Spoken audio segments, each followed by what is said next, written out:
అందరికీ నమస్తే, welcome to our channel. Present మనతో పాటు గెస్ట్గా ఉన్నారు టీడీపీ యాక్టివిస్ట్ శశి గారు. సార్ నమస్తే అండి. నమస్తే అండి. సార్, అసలు ఆంధ్ర రాష్ట్రంలో మహిళలకు రక్షణగా లేదు అని చెప్పేసి శ్యామల గారు లాంటి కొంతమంది వైసీపీ మహిళా నేతలు అయితే కొన్ని వ్యాఖ్యలు అయితే చేస్తున్నారు. నిజంగానే ఆంధ్ర రాష్ట్రంలో మహిళలకు కుటుంబ ప్రభుత్వం అధికారంలోకి వచ్చిన తర్వాత రక్షణ లేకుండా ఉందా? ఒకటి, శ్యామల ఫస్ట్ సబ్జెక్ట్ తెలుసుకోవాలి.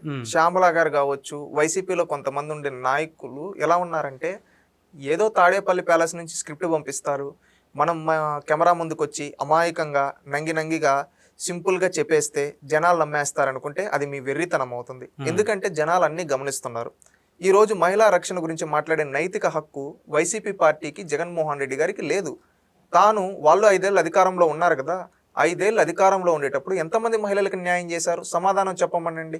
ఈవెన్ శ్యామల గారు కావచ్చు, రోజా గారు కావచ్చు, ఇంకెవరు వరదు కళ్యాణి గారు కావచ్చు, మాట్లాడే విడదల రజని గారు కావచ్చు, ప్రతి ఒక్కరు, ఆనాటి హోంమంత్రిగా చేసిన తానేటి వనిత గారు కావచ్చు, ప్రతి ఒక్కరిని సూటిగా అడుగుతున్నాం. గతంలో ఆంధ్రప్రదేశ్ రాష్ట్రంలో మహిళల పైన 2019 నుంచి 24 వరకు జరిగితే, ఆ రోజు ప్రతిపక్షంలో ఉన్న తెలుగుదేశం పార్టీ ఎత్తి చూపిస్తే వాళ్ళకి న్యాయం చెయ్యండి అని చెప్తే జగన్మోహన్ రెడ్డి ఏమన్నాడు తెలుసా? ఏదో జరిగిపోతా ఉందని నానా యాగి చేస్తూ ఉన్నారు అని చెప్పారు. 1-2 రేపులకే అంత మాత్రం అంటారా అని చెప్పి వనిత గారు, రోజా గారు మాట్లాడారు. ఆ రోజు నువ్వెక్కడున్నావమ్మా శ్యామల, సూటిగా అడుగుతూ ఉన్నాం. ఈరోజు రోజా వీళ్ళు నోరు చించుకొని మాట్లాడుతున్నారు కదా, ఆ రోజు మీరు ఎందుకు ఆ విధంగా మాట్లాడారు? ప్రజలకు సమాధానం చెప్పండి. ఈరోజు కూటమి ప్రభుత్వం వచ్చిన తర్వాత మహిళల పైన ఎవరైనా కన్నెత్తి చూడాలంటే భయపడుతూ ఉన్నారు. చంద్రబాబు నాయుడు గారు ప్రతి మీటింగ్లో ఒకే మాట చెప్తారు, ఆడబిడ్డల జోలికి వస్తే వాడికి అదే చివరి రోజు అవుతుంది. అది ఎవడైనా తాగిన మత్తులో చేస్తా ఉంటే మత్తు దిగించి వాళ్ళని చివరి రోజు అయ్యే విధంగా చేస్తా అని చెప్పి చెప్పారు. ఆ వార్నింగ్లకి సగం మంది భయపడి చేస్తా ఉన్నారు. ఇంకొకటి ఏంటంటే, మనం చూస్తే కొన్ని ఇన్సిడెంట్స్లో లాస్ట్ ఒక 4-5 ఇన్సిడెంట్స్ జరిగాయి రాష్ట్రంలో. అంటే 1.5 yearలో 4-5 ఇన్సిడెంట్స్లో జరిగిన ప్రతి దగ్గర 24 గంటల్లో నిందితులను అరెస్ట్ చేస్తారు. ఎవరైతే నేరస్తున్నాడో అతను భయపడి సూసైడ్ చేసుకుంటున్నాడు, లేదా ఇంకేదన్నా చేసుకుంటున్నాడు. అంటే మీరు ఒక్కసారి ఆలోచించండి, వాళ్ళ గుండెల్లో వణుకు, వాళ్ళ గుండెల్లో రైలు పరిగెత్తిస్తున్నారు చంద్రబాబు నాయుడు గారు. అవునా కాదా?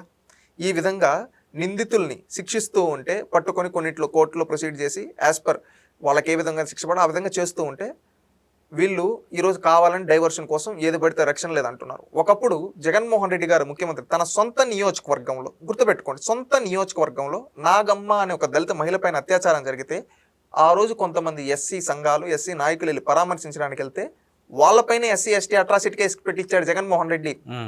ఆ రోజు ఆ నాగమ్మకి ఏం న్యాయం చేయలేదే జగన్మోహన్ రెడ్డి, అన్యాయం చేశాడు.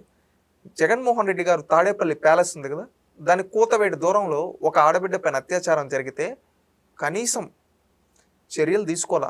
దాని గురించి హోమ్ మినిస్టర్ వనిత గారు ఉన్నారు కదా, ఆ వనిత గారు ఒకప్పుడు వ్యంగ్యంగా మాట్లాడింది, గుర్తుపెట్టుకోండి. హోమ్ మినిస్టర్ వనిత గారు ఆ రోజు ఎట్లా పడతారు, రోజా గారు అయితే 1-2 రేపులకేనా అన్నట్టు మాట్లాడారు. ఈ విధంగా దిగజారుడు మాటలు నాడు మాట్లాడారు నాటున్న మంత్రులు.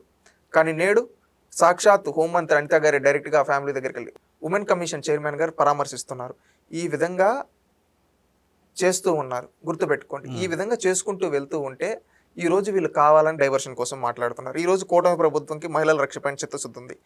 రాష్ట్రంలో ప్రతి ఒక్క ఆడబిడ్డని మా ఇంటి ఆడబిడ్డలా చూసుకుంటున్నాం. ఎవరన్నా ఆడబిడ్డలకు అన్యాయం జరిగితే ఆ రోజే తప్పు చేసిన వాడిని శిక్షిస్తూ ఉన్నాం. అది మా కమిట్మెంట్. గతంలో మీరు ఎందుకు చేయలేకపోయారు? దీనికి సమాధానం చెప్పండి. అంటే తునిలో జరిగిన ఒక సంఘటన పట్టుకుని వీళ్ళు ఈ విధంగా మొత్తం అంతా రాష్ట్రంలో ఎక్కడ కూడా భద్రత లేదు అంటున్నారు కదా, సో దీనికి మీరేమంటారు? అసలు ఒకటేంటంటే, తునిలో జరిగిన దాన్ని తునిలో జరిగింది తప్పు. వితిన్ అవర్స్లో ఆ నిందితుడిని పట్టుకొని అరెస్ట్ చేయడం జరిగింది, కోర్టులో ప్రొసీడింగ్. అతను భయపడి ఒక చెరువులో వెళ్ళి దూకేసి చనిపోవడం జరిగింది. అంటే వితిన్ 24 అవర్స్లో నిందితుడు భయపడ్డాడు, ప్రాణాలే కోల్పోయాడు. అంటే నేరస్తుల గుండెల్లో ఎలా రైలు పరిగెడుతున్నాయో అర్థం చేసుకోండి. గతంలో జగన్మోహన్ రెడ్డి ఉండేటప్పుడు ఎందుకు జరగల? నేరస్తులు తప్పు చేసినోడు దర్జాగా తిరిగేవాడు ఏం చేస్తాడు? మా జగనన్న సీఎం అని తిరిగేవాడు.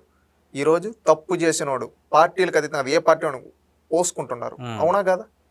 ఈరోజు నేరస్తుల గుండెల్లో రైలు పరిగెత్తిస్తున్నారు కదా. చంద్రబాబు నాయుడు గారు ఒకే మాట చెప్పారు, తప్పు చేస్తే వాడు ఎవడైనా కావచ్చు చివరి రోజు అన్నాడు. ఇది అదేవిధంగా చివరి రోజు అయింది కదా ప్రతి ఒక్కడికి, తప్పు చేసినోడికి.